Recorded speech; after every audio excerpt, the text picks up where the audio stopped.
Olá, professores, a paz do Senhor Jesus. Estamos aqui para mais um subsídio de aula da nossa revista de escola dominical. E hoje nós falaremos da lição número 12, que tem como tema Aprendendo com Paulo. O texto-chave se encontra em Atos 9, 15. Nós temos dois objetivos. Aprender com Paulo o caráter ministerial e conhecer seu modelo de liderança, baseado na imitação de Cristo. Falar de Paulo, meus irmãos, nós não conseguimos aqui falar tudo sobre o ministério de Paulo. Paulo foi um homem que foi chamado diretamente por Cristo, e nós vamos entender um pouquinho mais aqui. Mas antes, Paulo é considerado, depois de Jesus, o maior missionário que a Bíblia vai nos pontuar no Novo Testamento. Não houve ninguém de um impacto, de quantidade, de qualidade, de trabalho que Paulo realizou dentro do seu ministério. Paulo simplesmente se entregou a Jesus e fez aquilo que Jesus sempre ordenara ele fazer. Em Atos 9, 15 vai dizer assim: Mas o Senhor disse a Ananias, vá, este homem é meu instrumento escolhido para levar o meu nome perante os gentios e seus reis e perante o povo de Israel. Aqui Paulo tem o primeiro chamado de Paulo ali com Ananias. Então Ananias, um homem de Deus, também vai ali e vai falar ali a Paulo e apresentar aquilo que o Senhor tinha falado a Ananias. E aí no capítulo número 9, para a gente até resumir, Paulo vê ali o apedrejamento de Estevão. Paulo estava ali naquele momento, e Paulo era um matador de crente. Paulo era um homem estudado, um homem inteligente, um homem que tinha a lei debaixo do seu braço, mas também na sua mente, um homem muito inteligente. Então ele condenava e recebia as cartas ali dos reis para matar os cristãos. Então Paulo tinha essa ordenança. Tanto que no seu contexto, quando ele ia para Damasco para pegar as cartas, e para que encontrasse ali e matasse os homens, Jesus se apresenta ali e tem o primeiro contato com Paulo. Então Paulo, dali do capítulo 9, ele é chamado por Cristo. Ele fica cego por 3 dias, não comeu, não bebeu, e ali cada vez mais Jesus chamava para o seu grande ministério. Obviamente que também não foi de uma hora para outra. Paulo teve que voltar ali a Tarso por um tempo, ficar ali isolado, porque o histórico de Paulo todo mundo conhecia. Então Paulo, quando ele se converte, após a sua conversão ali em Damasco, ele vai até os discípulos e ele já tenta ali já começar a introduzir o seu ministério. Mas os discípulos seguraram um pouco Paulo e leva Paulo de volta ali a Tarso, onde ele fica um tempo ali aprendendo com o Senhor. A Bíblia não menciona esse tempo e não detalha esse tempo, o que aconteceu, mas, obviamente, quando ele volta totalmente transformado pelo Espírito Santo, transformado por Cristo, e assim começa o seu trabalho. Aqui é interessante notar que, às vezes, quando Paulo é um grande exemplo do que Deus pode fazer na vida de um homem através da conversão. Mas também há processos, há dinâmica. Não é você se convertendo que você já vai para o seu ministério. Não é se convertendo amanhã você já vai começar a sua caminhada cristã. Não, há um processo. Há pessoas que sim são mais rápidas do que as outras, mas também não é menosprezando aqueles que levam um tempo maior. Porque Deus quer preparar, que Deus quer lapidar. Nós somos vasos e nós somos vasos de barro.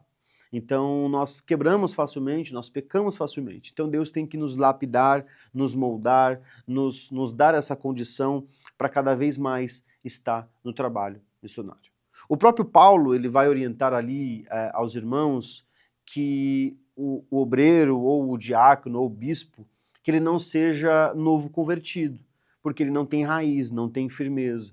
E eu lembro muito bem na minha conversão que o meu amigo hoje, meu irmão em Cristo, ele sempre me falava, você precisa ter raiz, você precisa firmar ali as suas raízes embaixo para depois você começar o seu ministério, E eu comecei, me batizei com 6 meses de conversão, e já comecei um trabalho de sonoplastia na igreja, mas sempre o meu amigo ele me orientava, vai com calma, vamos se preparar, vamos te preparar. E aí é onde eu cheguei, onde eu estou, como líder de mocidade, como professor de escola dominical, mas tudo tem um propósito. E na vida de Paulo também não foi diferente. Paulo fica um tempo ali em Tarso, aprendendo com o Senhor, fazendo e sendo ensinado pelo Senhor para fazer um grande trabalho. Vale ressaltar essa importância que lá em Corinto ele fala que é imitador de Cristo. Sejam meus imitadores assim como eu sou de Cristo. A condição que Paulo se colocava nas suas cartas é de um apóstolo de Cristo. Então, é interessante notar, quando nós entendemos esse processo da conversão de Paulo, nós vamos entender que não foi de uma hora para outra que Paulo se tornou o que se tornou, mas foi com processo, com tempo, com paciência. E às vezes, nós como líderes, vemos um potencial ali de algum liderado, de algum jovem, e nós já queremos colocar nele ali toda a nossa força, toda a nossa energia, e quer colocar ele lá na frente. Não, mas às vezes é um tempo. Às vezes você tem que conversar um pouquinho mais, pegar na mão, né? Paulo usa muitos exemplos do leite, e aí você pega, né, você tem uma comida mais leve para um, uma comida mais pesada para outro, e às vezes se você der uma feijoada para um, a pessoa pode não gostar, mas às vezes se você dá uma comida mais leve, ele pode se sentir fome. Então nós como líderes, nós temos que ter essa consciência, né? E como tratar isso dentro da sua juventude? É ter a paciência de tratar com jovens, é ter a paciência de tratar com seus liderados, né? Para o exemplo, né, do jovem é o tempo. É usar o exemplo de Paulo aqui da sua conversão como um tempo que, mesmo que as pessoas, mesmo que eles queiram, porque tem muito jovem hoje do nosso ministério que almejam o pastorado, que almejam o presbitério, que almejam ministérios, mas que não querem esperar o tempo que Deus determinou. Deus tem um propósito e um tempo para cada coisa, né? Paulo tinha este tempo, deixou ali o seu plano, ficou ali pacientemente esperando, e assim na vida do jovem nós temos que ter, né? Nós como líderes, nós temos que colocar na cabeça desse jovem que ele precisa de paciência, continuar se dedicando à obra de Deus, continuar se dedicando a vir nas escolas dominicais, vir à igreja, estar presente nos cultos, estar presente, estar ativo, estar firme e dedicado, como nós citamos no exemplo ali de Barnabé também, mas estar ciente de que esse tempo ele é suficiente bom para nós. Às vezes muitos ministérios acabam porque não foi dado tempo suficiente, né? O exemplo claro é uma reflexão que você faz aí dentro do seu contexto. Quantos jovens passaram na sua liderança, passaram pela sua mocidade e hoje nós não sabemos onde estão? Porque não teve preparo, não teve maturidade, não teve raiz e às vezes faltou ali alguma situação com o líder naquele momento que não se atentou. Então nós temos que tomar muito cuidado com a conversão. Quando nós se convertemos, nós estamos o que chamamos do primeiro amor, estamos acesos com a chama, mas às vezes nós não temos a racionalidade, né? O próprio Paulo vai nos orientar a ter um culto racional, um culto que pensa, que tem ali a sua diretriz, que sabe o que está fazendo. E o novo convertido, ele está ali também às vezes pela emoção. Então nós temos que ter este equilíbrio dentro da conversão. Então Paulo, ele é convertido.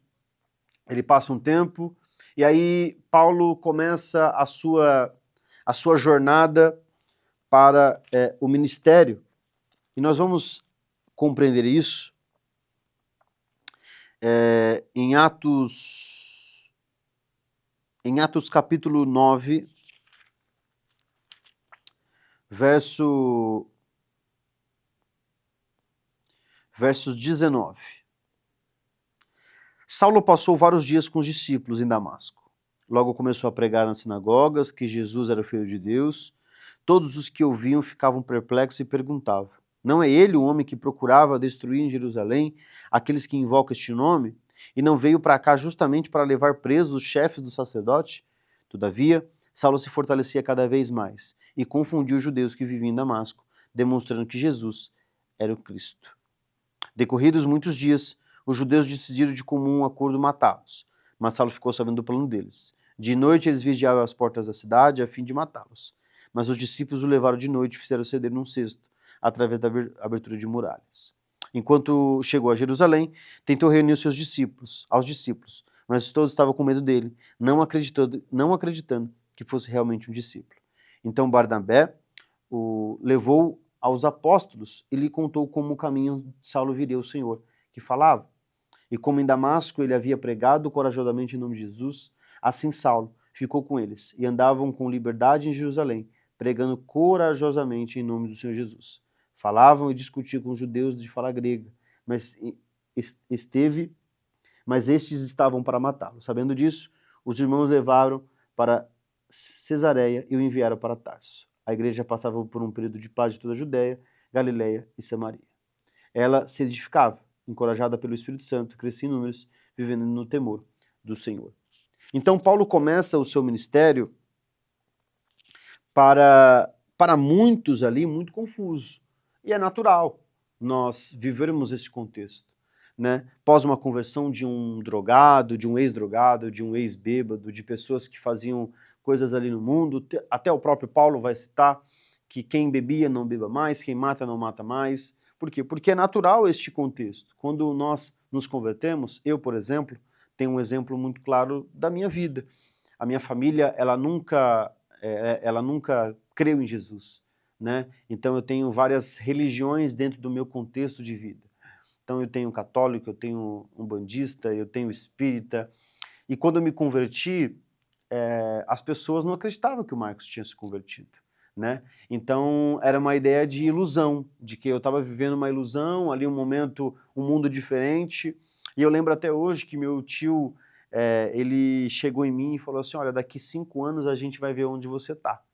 E se passaram 5 anos e, pela graça de Deus, eu estou aqui hoje. Então, o trabalho da conversão foi verdadeiramente genuíno. Então, nós temos que entender que este processo ele é muito difícil e para o jovem cada vez mais.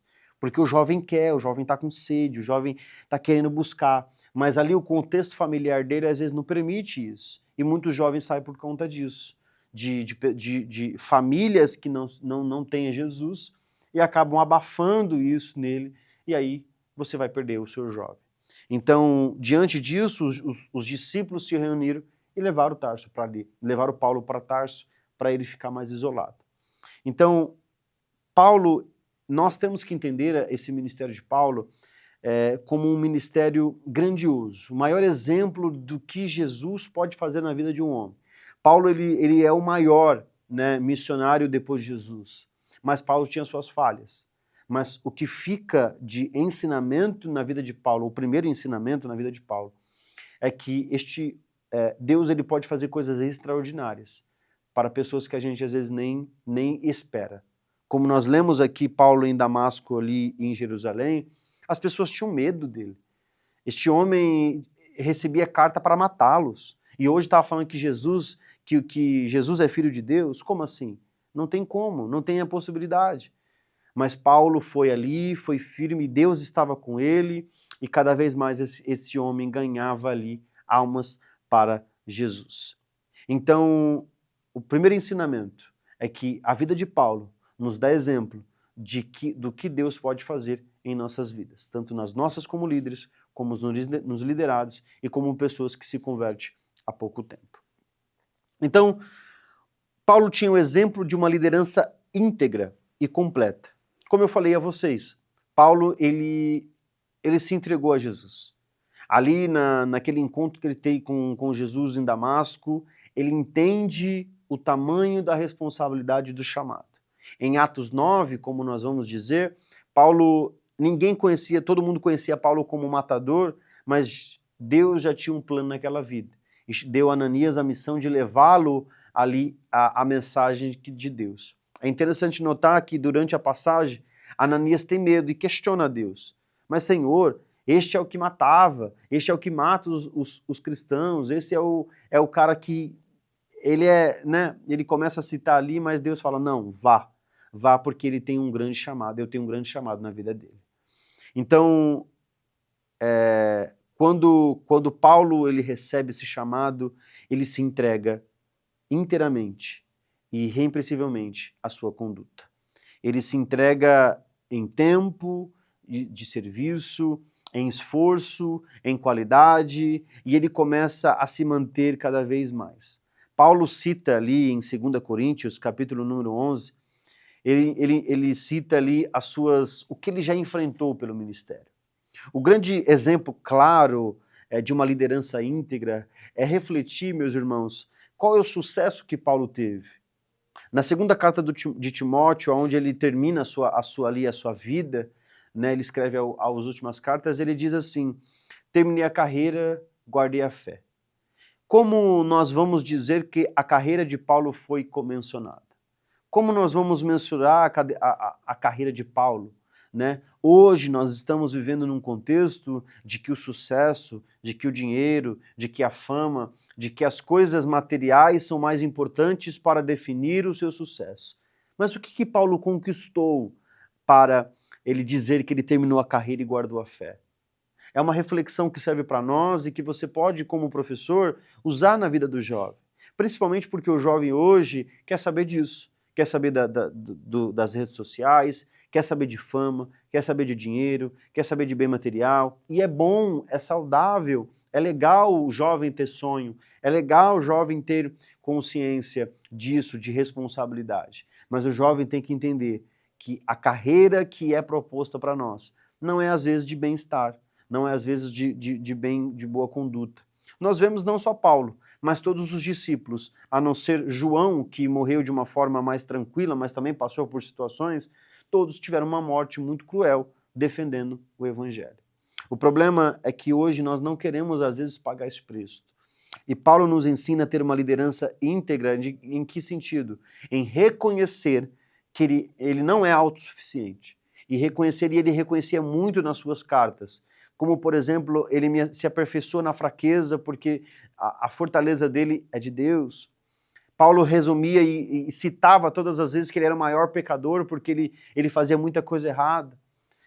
Paulo reconhecia e uma liderança íntegra é reconhecer quem eu era antes de eu conhecer a Jesus e depois que eu conheci a Jesus. Então, nessa liderança, neste contexto, Paulo nos ensina a viver este evangelho inteiramente. É que hoje em dia nós temos as nossas demandas, nós temos as nossas rotinas de trabalho, de filhos, de casamento para quem é casado, de faculdade para quem estuda, e a gente vai deixando de lado. Mas dentro do seu contexto de vida você pode ser um Paulo.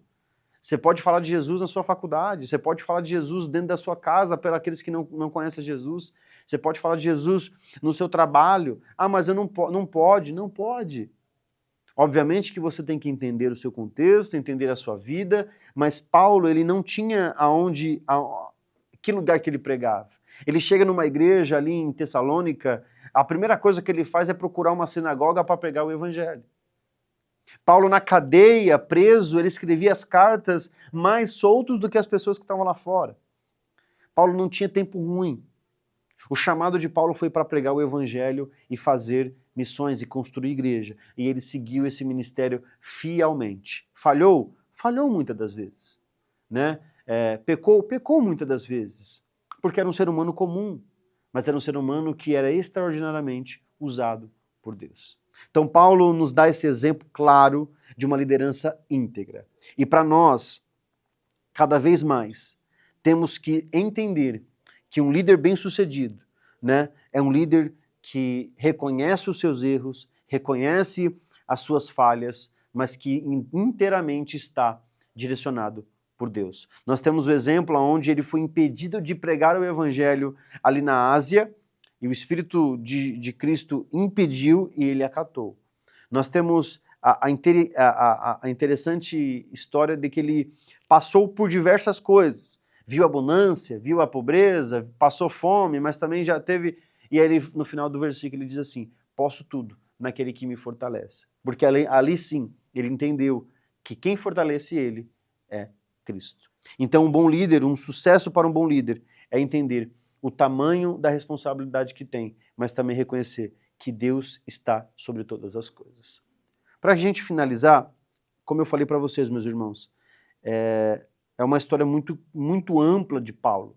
E não cabe a mim aqui falar toda a história, porque a gente ficaria muito tempo aqui.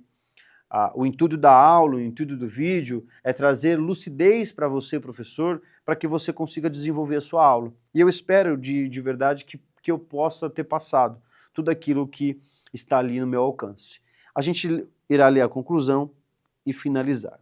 Paulo, após a sua conversão, ficou um período no anonimato. Um líder, antes de experimentar a aceitação e o reconhecimento do seu trabalho, será provado e muitas das vezes isso poderá acontecer mediante a experiência da solidão e até mesmo da rejeição. Para que haja um relacionamento saudável entre o líder e seu liderado, é preciso que haja confiança. O líder deve ser alguém em quem as pessoas confiam. Dentre de muitas qualidades que o apóstolo possuía, vemos em Paulo um líder confiável, que conquistou o respeito das igrejas, dos irmãos e dos demais apóstolos. A confiança que Paulo conquistou se deu pela sua integridade e o interesse que demonstrou pelo bem daquelas que acompanhavam. Outro aspecto importante que aprendemos pelo exemplo de Paulo é o respeito pelas autoridades. Antes de se tornar líder, Paulo precisou aprender a ser liderado. Antes de exercer a autoridade, ele teve que se submeter a uma autoridade. Como um dos líderes mais influentes e extraordinários da história, o apóstolo Paulo é um modelo a ser seguido por aqueles que desejam servir a Deus com excelência. Como eu falei para vocês e como ele fala na sua palavra, Paulo diz assim: sejam meus imitadores, assim como eu sou de Cristo. Será, meus irmãos, que nós temos essa condição de dizer: sejam meus imitadores, assim como eu sou de Cristo? O nosso exemplo, claro, está lá na primeira lição, na lição como Jesus, o maior exemplo de todos como líder. E Paulo, ele segue esse exemplo de Cristo, e nós temos que também seguir esse exemplo de Cristo. Para uma boa liderança, nós temos que viver essa verdade todos os dias. Deus abençoe, fique com Deus.